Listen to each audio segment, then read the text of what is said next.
7-1번입니다. 세 조건 PQR에 대하여 낙Q는 P이기 위한 필요 조건. 일단은 순서대로 씁시다. 7-1번. 낙Q는 P이기 위한 필요 조건. Q는 R이기 위한 필요 조건. 거꾸로 오는 거예요, 필요는. 그때 이 PQR의 이제 진리집합 포함 관계를 봤을 때 옳은 것은 하고 골라달라 이 얘기입니다. 자, 그럼 얘는 순서를 바꿔서 똑바로 쓰도록 하겠습니다. P는 낙Q 쪽으로 화살표가 갈 거고요. R은 Q 쪽으로 화살표가 갈 겁니다. 그럼 얘의 대우 명제를 각각 써보게 되면 Q는 not P가 성립을 하고 그 다음에 낙Q는 not R 이게 성립을 합니다. 그러면은 이렇게 가는 거에 의해서 P는 not R 그 다음에 대우 명제인 R은 not P까지 총 6개의 포함 관계가 진리집합 포함 관계를 알 수 있는 게 나옵니다. 1번 P는 R에 포함이 된다. 자, 이거 얘기는 P가 R로 간다 이 얘기인데 없어요. P는 not R로 가는 거 있습니다. 탈락. 2번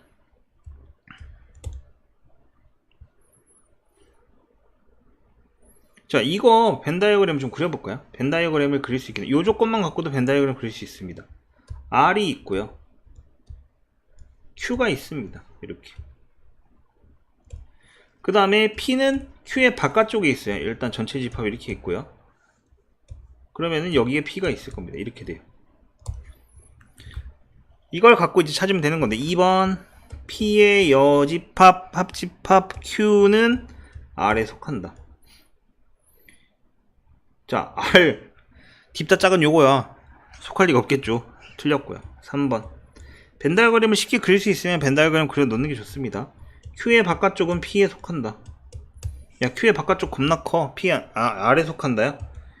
이놈의 R은 계속 엄청 작은 건데 왜 R에다가 속하기를 원하는 거죠? 틀렸어요. 4번 P교집합 R은 공집합이다. 자, P와 R은 겹치지 않아요. 답은 4번이네요. 5번 P 합집합 R은 Q의 바깥쪽에 속한다. 자, R이 들어있기 때문에 안 돼요. R은 여기 Q 내부에 있죠. 이게 R의 바깥쪽에 속하진 않잖아. 그래서 정답은 뭐다? 4번이다. 이렇게 이야기할 수 있습니다. 오케이? 자, 7-2번 세조건 PQR의 진리집합이 다음과 같을 때 다음 중 옳지 않은 것은? 자, 포함관계, 이거 진리집합의 포함관계를 먼저 써봅시다. P 합집합 P의 여집합 교집합 R은 P이다. 일단 요거 하나 나왔고요. Q와 R의 여집합을 하면 공집합이다 이 얘기입니다. 근데 일단 뒤에 거 먼저 풀게 되면은 얘는 뭐예요? Q 빼기 R입니다. Q 빼기 R이 공집합이라는 얘기는 Q는 R에 속해 있거나 R과 같은 거구나 라는 힌트가 주어지고요. 얘는 연산법칙에 의해서 이렇게 분배를 할 겁니다. 그러면은 P 합집합 P의 C 그 다음에 교집합 P 합집합 R 이렇게 됩니다. 이게 전체 집합이에요. 전체 집합과 교집합 할 때 어차피 얘 나올 거니까 이거는 무시해도 상관없고요. 얘는 P입니다. P하고 R을 합집합했을 때 P가 나왔다는 얘기는 뭐냐면 P가 R보다 크다는 소리예요. R보다 크고요. 그 다음에 Q는 요 안에 들어있겠네요. 이런 포함관계겠네요. 물론 세 개가 다 같은 경우도 있을 수는 있습니다. 그러면은 Q가 R에 포함되고요. P에 포함되는 이런 상황입니다. 1번부터 보도록 합시다. R은 Q이기 위한 충분 조건이다. 아니다. Q는 R이기 위한 충분 조건이다. 됩니다. 두 번째, R은 P이기 위한 충분 조건이다. 됩니다. 그거 맞춰서 그냥 바로 진리집합 쓰고 있는 거예요. Q는 P이기 위한 충분 조건이다. 됩니다. 4번. R의 여집합은 Q의 여집합에 포함된다. 자, 이거 두 개 여집합 붙이면은 이 순서가 바뀌죠. 그렇기 때문에 4번도 성립을 합니다. 5번. R의 여집합은 P의 여집합에 포함이 된다. 아, 이게 부동호 아니죠. 집합의 포함관계 방향이 바뀌었어야 됩니다. 왜냐면 P가 가장 큰 건데 P의 바깥쪽은 가장 작을 겁니다. P의 바깥쪽이 가장 작으니까 P의 이게 성립을 하려면은 반대로 P의 여집합이 R의 여집합에 포함이 돼야 된다. 이런 식으로 조건이 붙었어야 됩니다. 맞죠? 자, 7-2번도 풀었습니다. 정답은 몇 번? 5번 이렇게 이야기할 수 있네요. 자, 8번 문제입니다. 8번 문제. 8번인데요. 대우를 이용한 명제의 증명과 기류법이라는 개념입니다. 이건 약간 증명에 관련된 건데 한번 보도록 합시다. 빈칸 채우기네요. 8-1번. 자, 이거는 읽으면서 채우도록 하겠습니다. 다음이 루트 3이 무리수임을 증명하여 2 플러스 루트 3도 무리수임을 기류법 이라는 겁니다. 기류법이라는 거는 어떤 명제를 일단 부정을 한 뒤에 쭉 해서, 그러니까 원래는 이제 명제든 뭐든 이제 증명을 하는 거잖아. 근데 증명이 성립을 하는 것들을 대부분 이제 증명을 다시 보여주는 거란 말이에요. 여러분한테 되는 거를 증명해봐 이런 거예요. 안 되는 걸 증명을 하진 않습니다. 여러분한테. 근데 어떻게 하냐면 안 돼 라고 나는 부정적으로 생각을 해. 그 다음에 야 이렇게 해서 안 돼 쭉 보여주다가 야 이거 성립을 안 하는데? 그럼 뭐야? 안 되는 게 아니야, 된다 이렇게 보여주는 거예요. 부정을 하다가 이제 오류가 생깁니다. 나는 아니야 라고 하고 안 돼 라고 했는데 중간에 내가 푸는 게 오류가 생겨. 그럼 뭐예요? 참이 되는 거죠. 이런 식으로 증명하는 거를 기류법이라고 얘기를 합니다. 자, 그럼 이제 보자. 2 플러스 루트 3을 나는 무리수라고 했습니다. 처음에 그걸 증명해야 되는 거예요. 근데 기류법을 이용하면 얘를 유리수라고 해야 됩니다. 유리수라 가정하면, 왜냐면 나는 부정할 거니까. 무리수의 반대는 유리수예요. 가정하면 그럼 얘가 가겠죠. 2 플러스 루트 3과 뭐예요? 마이너스 2는 뭡니까? 유리수이고요. 유리수. 왜냐면 얘는 어차피 유리수고요. 얘를 유리수라고 가정한 거죠. 이 두 개 다 유리수입니다. 그 다음에 2 플러스 루트 3과 더하기 마이너스 2는 루트 3 이 나오는데, 여러분 알아야 될 게 뭐냐면 유리수와 유리수의 합은 닫혀 있다 라는 게 좀 알아야 돼요. 일단 이거는 유리수이다. 유리수끼리 더하면 유리수가 나와야 돼요. 근데 루트 3은 무리수라 했잖아. 무리수. 나는 이것만 유리수라 가정했지 루트 3은 무리수인 거를 인정했어. 처음에 문제에 보면은 루트 3이 무리수임을 이용하여 2 플러스 루트 3도 무리수임을 증명하는 건데, 루트 3은 무리수인 거를 증명했고 나는 2 플러스 루트 3만 유리수로 해서 가정을 한 거죠. 그럼 이건 무리수인 거 인정한 건데 이거의 모순이니까 2 플러스 루트 3은 무리수이다 이렇게 이야기하는 겁니다. 근데 여러분이 한 가지 알아야 될 게 뭐냐면 이제 닫혀있다 라는 표현을 썼습니다. 닫혀있다. 이거는 이제 연산이 여러분이 이제 배운 실수체계에 따르면은 제일 작은 게 자연수 단위, 정수, 유리수, 무리수, 그 다음에 실수, 그 다음에 복소수까지 배웠습니다. 이게 덧셈, 뺄셈, 곱셈, 나눗셈 뭐 이렇게 있을 거예요. 자, 닫혀있다는 건 뭐냐면 성립한다는 얘기입니다. 자연수끼리 더하면 자연수가 나옵니다. 정수끼리 더하면 정수가 나와요. 유리수끼리 더하면 유리수가 나옵니다. 근데 무리수끼리 더하면 무리수가 안 나올 수도 있어요. 예를 들어서 루트 2 더하기 마이너스 루트 2는 0 이렇게 되면 이거는 유리수입니다. 그래서 무리수끼리 더했을 때는 무리수가 반드시 나온다, 이게 아니다 이 얘기입니다. 그럼 실수끼리 더하면 반드시 실수가 나오고요. 복소수도 성립을 합니다. 자연수는 빼기는 성립을 안 해요. 1 빼기 2면 마이너스 1이죠. 그래서 안 되고요. 정수는 뺄셈에 대해 성립을 하고, 유리수 자, 무리수도 마찬가지 이유로 성립이 안 돼요. 더하기 빼기 다 안 되는 겁니다. 실수는 되고요. 복소수도 마찬가지로 됩니다. 자연수 곱하기 자연수는 성립을 해요. 정수 곱하기 정수도 성립을 하고요. 유리수도 성립을 하고 무리수는 여전히 안 해요. 루트 2 곱하기 루트 2면 2니까요. 실수 성립을 하고요. 복소수 성립을 합니다.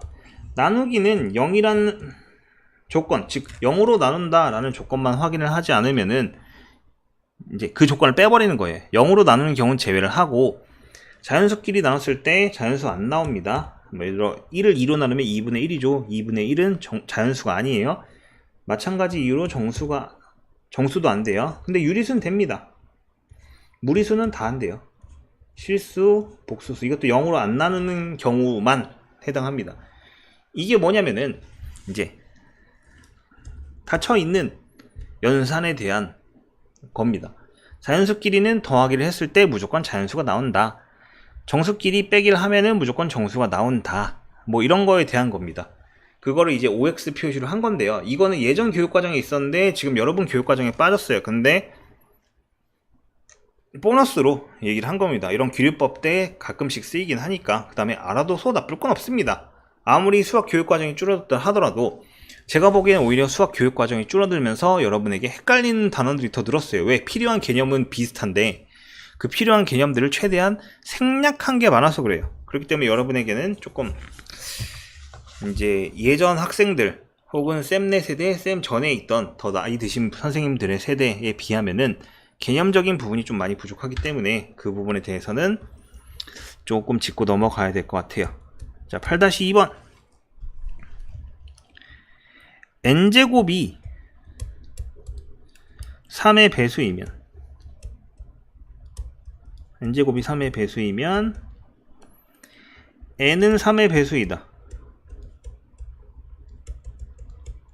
이거를 대우를 이용해서 증명해 달래요. 그럼 대우로 넘기게 되면 대우를 쓸게요. n은 아까 n이 3의 배수가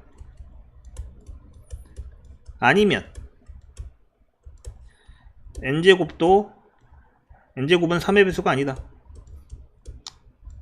뭐 이렇게 얘기합시다. 아니다. 자, n을 3k 플러스 1과 n은 3k 플러스 2라고 얘기할게요. 3의 배수가 아니게 되죠. 나머지가 각각 1과 2로 되는 형태를 얘기합니다. 혹은 이렇게 돼도 되고요. 아니면 이렇게 써도 됩니다. 잠깐만.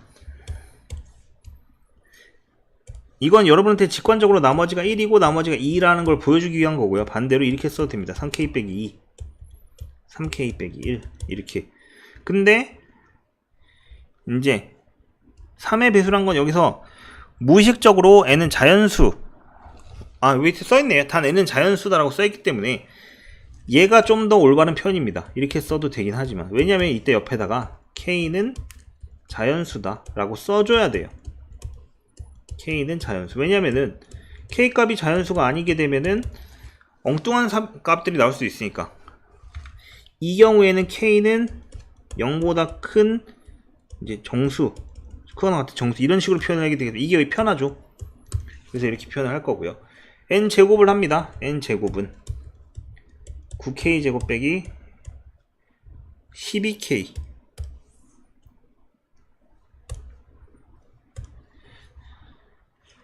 12k 플러스 4. 이때는 9k 제곱 빼기 6k 더하기 1 이렇게 됩니다. 그럼 이때 3으로 나눠지지 않고요. 얘도 3으로 나눠지지가 않아요. 둘 다 3의 배수가 아니죠. 이때 이제 한국말로 써야 돼요. 이걸 1번식이라 하고 얘를 2번이었을 때 1과 2에서 n제곱 모두 3으로 나누면 나머지가 1이므로 3의 배수가 아니다. 뭐 이런 식으로 쓰면 되는 거겠죠. 따라서 원래 명제도 참이다. 아니므로, 그러니까 이 3의 배수가 아니므로 대우 명제가 참이다. 이거 확인을 해주고 따라서 원래 명제도 참이다. 이런 식으로 증명을 하게 됩니다. 오케이? 8-2번 대우에 관련된 증명입니다. 보통 이제 여러분 이게 중간고사 범위인데 중간고사 시험을 볼 때 증명하여라. 규律법 증명 혹은 대우를 이용한 증명 서술형정으로 하나 정도 나오긴 합니다. 그러니까 좀 주의를 해서 볼 수 있도록 합시다.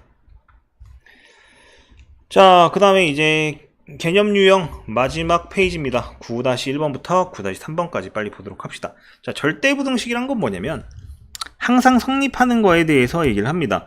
보통 여기는 크게 두 가지 파트로 나뉘는데 산술기하를 쓰는 첫 번째 파트와 그 다음에 증명을 하는 두 가지 파트로 나뉩니다.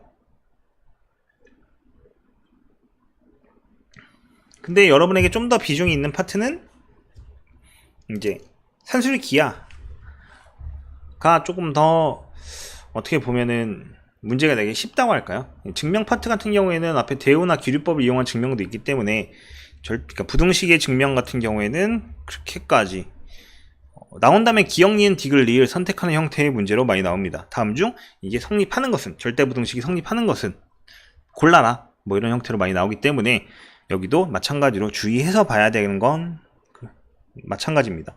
거기 가운데 단거나 노트 보면 그 성질 있죠. 그 성질들과 그 성질을 이용한 응용 같은 걸 전부 다 외워야 될 거예요. 자, 9-1번부터 문제를 보도록 합시다. 항상 성립하는 것을 있는 대로 이거네요. 기억. a 더하기 a분의 1이 2보다 크다. 자, a, b, c는 양의 실수라고 주어졌습니다. 근데 얘는 뭐예요? 성립을 안 합니다. 왜? a가 양의 실수라면 산술기하를 쓸 수 있는데 그때 이렇게 돼요. 이걸 산술기하를 쓰게 되면 2배의 루트 a 곱하기 a분의 1이라서 이게 등호가 들어있었어야 됩니다. 그렇기 때문에 틀린 거예요. 니은. 자, a제곱 플러스 b제곱 플러스 c제곱은 ab 더하기 bc 더하기 뭐야 이거 더하기 ca 보다 크거나 같다 라고 표현되어 있어요. 어떻게 푸는 거냐면 넘깁니다. a제곱 플러스 b제곱 이거 곱셈 공식 외울 때 여러분들 봤었을 겁니다. 이거 만족시키는 조건은 하면서 봤었을 거예요. 이게 0보다 큰데 양변에 2배를 합니다. 그러면 2a제곱 더하기 2b제곱 더하기 2c제곱 빼기 2ab 빼기 2bc 빼기 2ca 이게 0보다 크거나 같다. 자, 지금부터 잘 보세요. 2a제곱에서 a제곱 하나 빼옵니다. 그 다음에 2ab 쓰고요. b제곱에서 b제곱 하나 훔쳐옵니다. 가로 더하기. 자, b제곱 남은 거 하나 쓰고요. 그러면 b제곱 다 갖다 썼어요. 얘 갖다 썼고요. 얘도 갖다 쓸 겁니다. 그 다음에 c제곱에서 하나 갖고 와요. 그 다음에 이제 c제곱 두 개 다 갖다 씁니다. 이제 이거 b제곱 c제곱 다 썼고요. 빼기 2ca 그 다음에 a제곱도 하나 더 갖고 옵니다. 그럼 이제 다 갖다 쓴 겁니다. 이게 0보다 크거나 같다. 자, 그럼 이제 이거를 완전 제곱식이네요. a 빼기 b의 제곱 더하기 b 빼기 c의 제곱 더하기 c 빼기 a의 제곱이 0보다 크거나 같다. 어허, 뭡니까? 자, 제곱을 더하면은 이 제곱값은 0보다 크거나 같은 값이에요. 그렇기 때문에 그것들을 더하게 되면 니은은 성립을 하게 되는 거죠.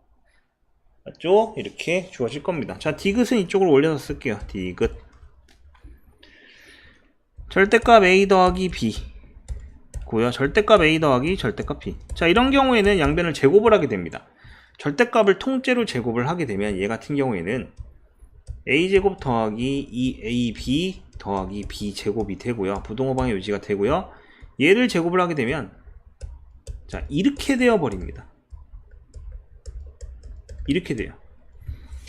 가운데가 a, b가 되는 게 아니라 절대값 a, b가 돼요. 절대값 a 곱하기 절대값 b였으니까.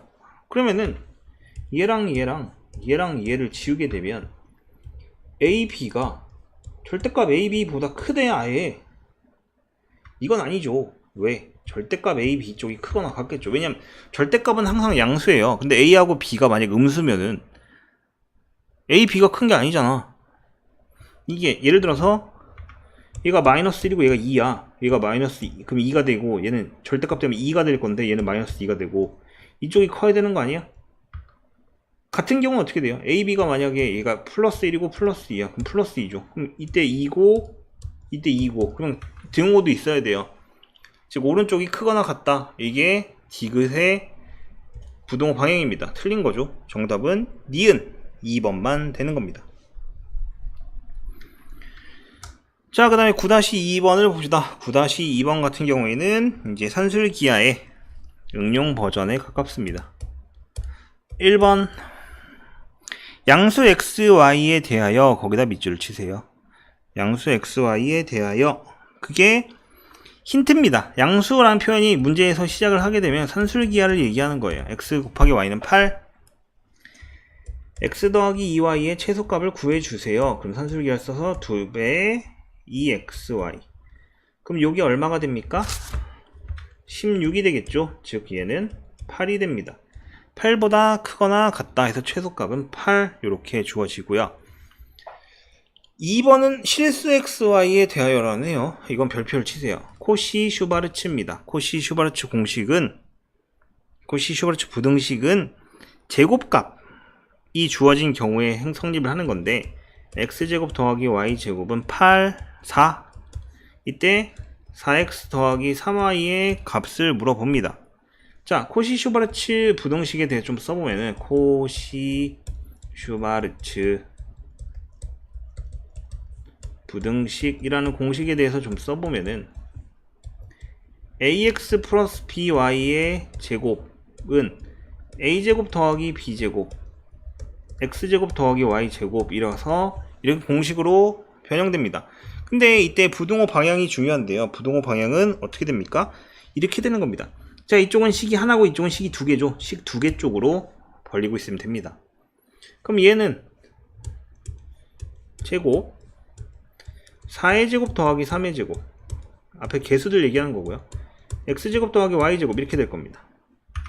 얘가 4 얘는 얼마? 25 100입니다. 제곱 붙은 게 100이죠. 즉 얼마? 마이너스 10부터 4x 플러스 3y는 10 근데 최대값 구해달랐네요. 그러므로 정답은 얼마? 10이다. 이렇게 이야기할 수 있어요. 자, 그 다음에 마지막 문제입니다. 여기 명제 파트의 마지막 문제인데 9-3번 보도록 합시다. A, B 둘 다 양수다. 필이 5죠. 산술기합니다. A 더하기 B분의 4 그 다음에 A분의 9 더하기 B 이거의 최소값 물어보는데 이거는 산술기를 바로 쓸 수 있는 상황이 아닙니다. 앞에 거 같은 경우엔 A고 분모에 B가 있고요. 이제 뒤에 거는 분모가 A에 있고 B라는 형태로 되어 있기 때문에 이때 어떻게 하냐 전개 먼저 합니다. 앞에 거 이렇게 분배 법칙 사용하면 9 더하기 AB 그럼 이렇게 하면 AB분의 36 더하기 4 13 더하기 AB 더하기 AB분의 36이라고 써있으면 얘만 산술기를 쓰는 겁니다. 그럼 어떻게 됩니까? 2배의 루트 36 그럼 요게 12가 되네요. 그러니까 요거는 12보다 크거나 같다. 근데 앞에 13이 있었으니까 결론적으로 얼마? 25가 최소값이 됩니다. 최소값을 구해달라. 정답은 2번 이렇게 주어지겠네요. 자, 이렇게 해서 명제 파트 개념 유형 문제를 다 봤고요. 실전 문제 유형으로 보도록 하겠습니다. 근데 실전 문제 유형 몇 문제나 되나? 20문제네요. 최대한 빨리 같이 보도록 합시다.